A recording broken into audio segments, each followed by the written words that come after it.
नमस्कार साथियों, मैं शिवांक। दृष्टिकोण के इस एपिसोड में आपका स्वागत है। आज हम आपके सामने कोरोना के बारे में एक बहुत चौंकाने वाला विश्लेषण रखने वाले हैं। अभी तक इस बारे में ना ही सरकार ने कोई बात छेड़ी है, ना ही किसी स्वास्थ्य संस्थान ने और ना ही किसी मीडिया चैनल ने।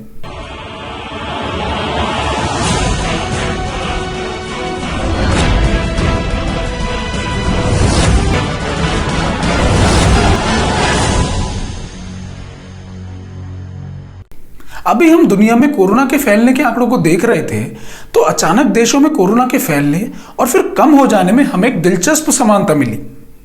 यह समानता यह है कि जिन भी देशों में एक समय पर कोरोना अपना कहर बरपा रहा था, जैसे जर्मनी, इटली, स्पेन, इन जगहों में अचानक से कोरोना पर काबू पा लिया गया।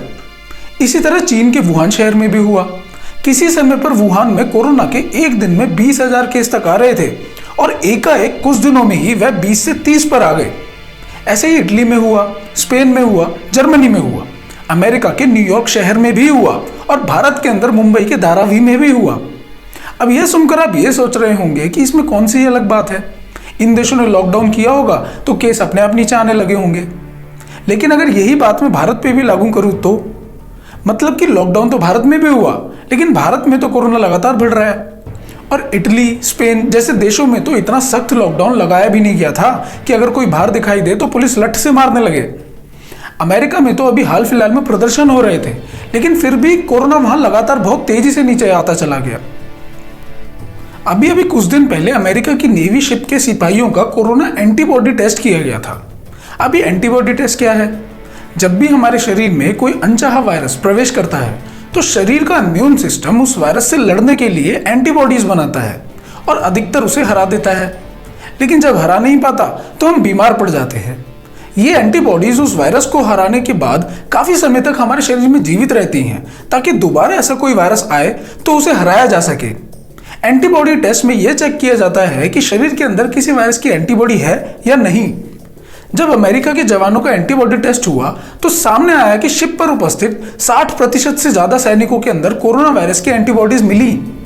इस टेस्ट से पहले इन सैनिकों को यही लग रहा था कि उन्हें तो अभी तक कुछ हुआ ही नहीं है, लेकिन कोरोना वायरस उनके शरीर में घुसा, शरीर के इम्यून सिस्टम से पिटाई खाई और बाहर भाग गया। इसका मतलब यह हुआ कि अभी तक जितने भी आंकड़े हमारे सामने रखे गए, कोरोना वायरस उससे ज्यादा लोगों में फैला है। सबसे पहले बात करते हैं इटली की। इटली की कुल जनसंख्या 6 करोड़ है। इटली में वायरस बहुत तेजी से फैला और कोरोना का आंकड़ा 2 लाख पार करते ही नीचे गिरने लगा। और ये इतना गिरने लगा कि जहां एक दिन में लगभग 6,000 केस आते थे, आज उसी इटली में रोजाना 200 से कम केस आते हैं। इटली में कुल मरने वालों की संख्या 35,000 से कम है। अर्थात बात करें तो 6 करोड़ की जनसंख्या में 35,000 लोग ही मरे हैं। अब आप ये कहेंगे कि वायरस पूरे देश में तो फैला ही नहीं, अगर फैल जाता तो ज्यादा लोग मरते। यही तो आप गलत सोच रहे हैं। दरअसल ये वायरस इटली में लगभग सभी लोगों में फैल चुका है, लेकिन क्योंकि 10% से कम लोगों का कोरोना का टेस्ट हुआ है और वो भी अलग अलग समय पर, अगर हमें सही आंकड़े जानने हैं कि कितने लोगों को कोरोना होकर भी ठीक हो चुका है तो एंटीबॉडी टेस्ट ही एक उपाय है। क्योंकि जो बात हमसे छुपाई जा रही है वो ये है कि कोरोना वायरस के 99% केसों के अंदर लक्षण भी नहीं दिखाई देते हैं कि कब कोरोना उनके अंदर आया और चला गया। ऐसे में जब उनका टेस्ट करेंगे तो निश्चित तौर पर उनका कोरोना नेगेटिव आएगा। इसलिए कितने लोगों को कोरोना हुआ या नहीं हुआ ये कोरोना टेस्ट नहीं बता सकता, बल्कि कोरोना एंटीबॉडी टेस्ट बता सकता है। असल आंकड़ा जाने तो कोरोना वायरस दिखाए गए आंकड़ों से 100 से 200 गुना अधिक हो सकता है। इटली में लगभग 2.5 लाख लोग कोरोना पॉजिटिव पाए गए। इसका मतलब यह है कि सही मायने में वहां 4 करोड़ से अधिक लोगों को कोरोना हो चुका होगा। और क्योंकि सबको कोरोना हो चुका है, इसलिए जांच में मामले एकदम से घटते जा रहे हैं। यह बात इटली तक ही सीमित होती तो शायद आप हमें गलत भी बता सकते थे।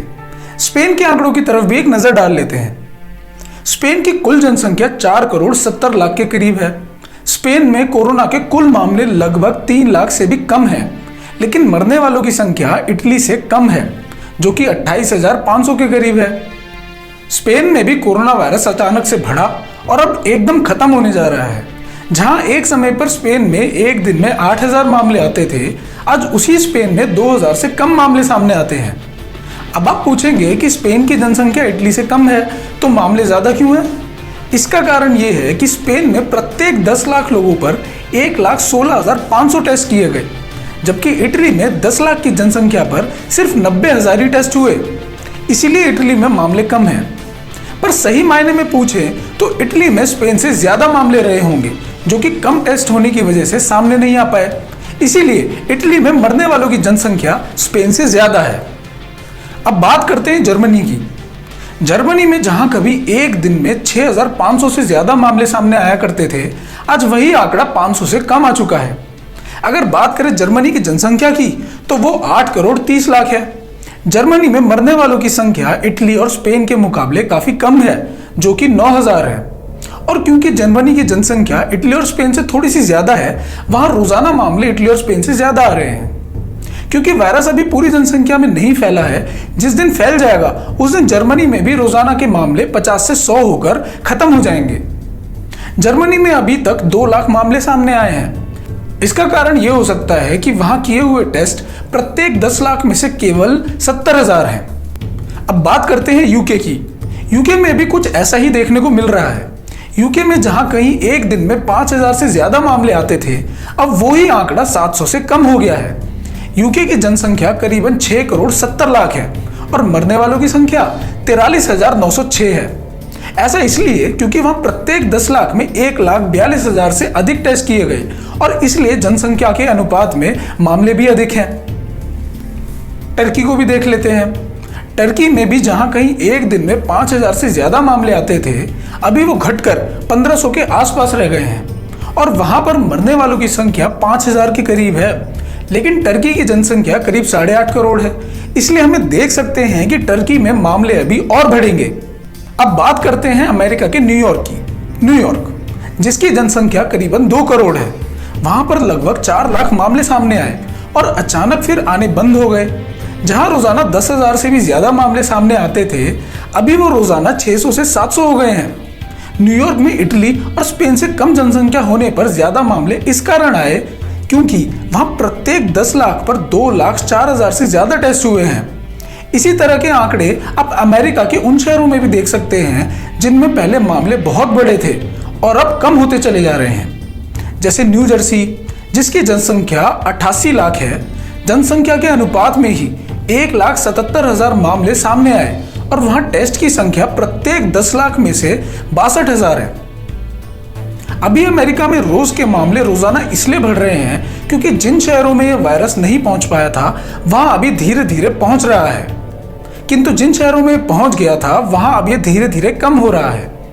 कनाडा और फ्रांस के आंकड़ों में भी कुछ इसी तरह को देखने का मिल रहा है। सिर्फ बाहर के देशों में ही ऐसा नहीं हुआ है, बल्कि मुंबई के धारावी में भी मामले बहुत बढ़ रहे थे और अब अचानक खत्म होने लगे हैं।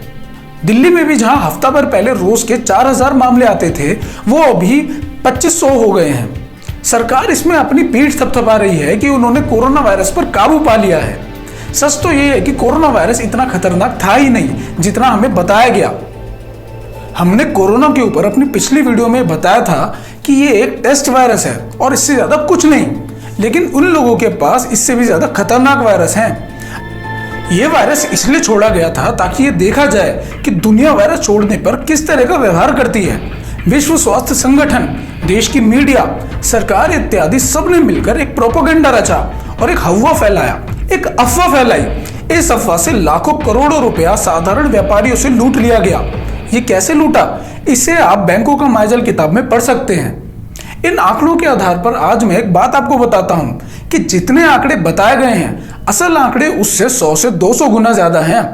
अर्थात ये वायरस जितना खतरनाक बताया गया, उससे 100 से 200 गुना कम खतरनाक है। और आप देख लेना कि वायरस देश के बाकी शहरों में तेजी से फैलेगा, परंतु अगले 1 महीने के अंदर इसका असर लगभग खत्म हो जाएगा और 15 अगस्त तक दिल्ली और मुंबई में शायद कोरोना वायरस की चर्चा तक ना हो। सरकारें आपको बताएंगी, प्रधानमंत्री भाषण देगा, अरविंद केजरीवाल प्रेस कॉन्फ्रेंस करेगा, उद्धव ठाकरे मीडिया में बयान देगा।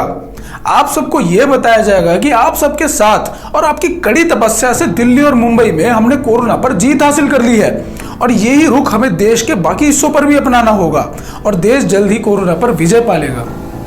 लेकिन सही मायने में ये लोग आपको एक मीठी गोली देकर अपने उन सारे पापों पर पर्दा डाल देंगे जो इन्होंने देश को बर्बाद करने के लिए किए हैं।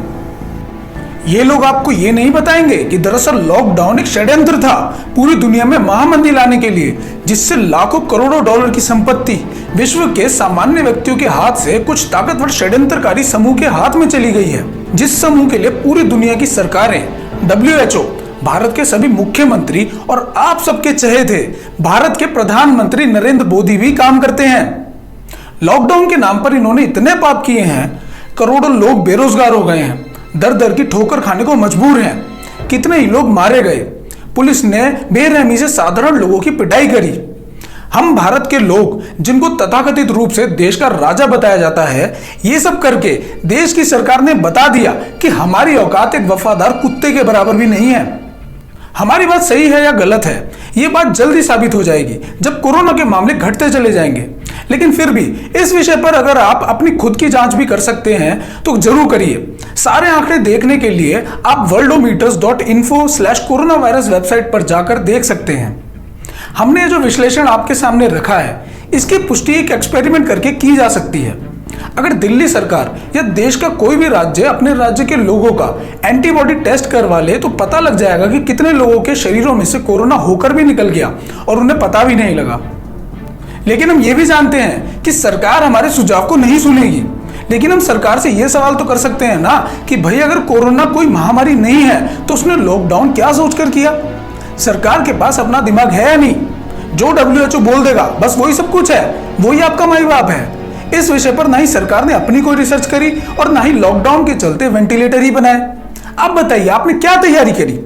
क्या यह सोचना सरकार का काम नहीं है कि क्या ये बीमारी है, कितने लोगों को मार सकती है, ज्यादा खतरनाक है भी या नहीं, देश में लॉकडाउन करने से क्या होगा? कुछ नहीं, बिना सोचे समझे लोगों की नजरों में हीरो बनने के लिए बस एक रात को अगर लोगों को तुगलकिया फरमान सुना दिया कि कल से देश में लॉकडाउन है। तो साथियों, ऐसी सरकार से तो हमें कोई उम्मीद नहीं है, हमें ही मिलकर कुछ करना पड़ेगा। इसीलिए आप हमसे जुड़ने के लिए bankjal.com पर जाकर रजिस्टर जरूर करें और बैंकों का मायाजाल किताब जरूर पढ़ें। मिलते हैं अगली वीडियो में। जय हिंद, वंदे मातरम।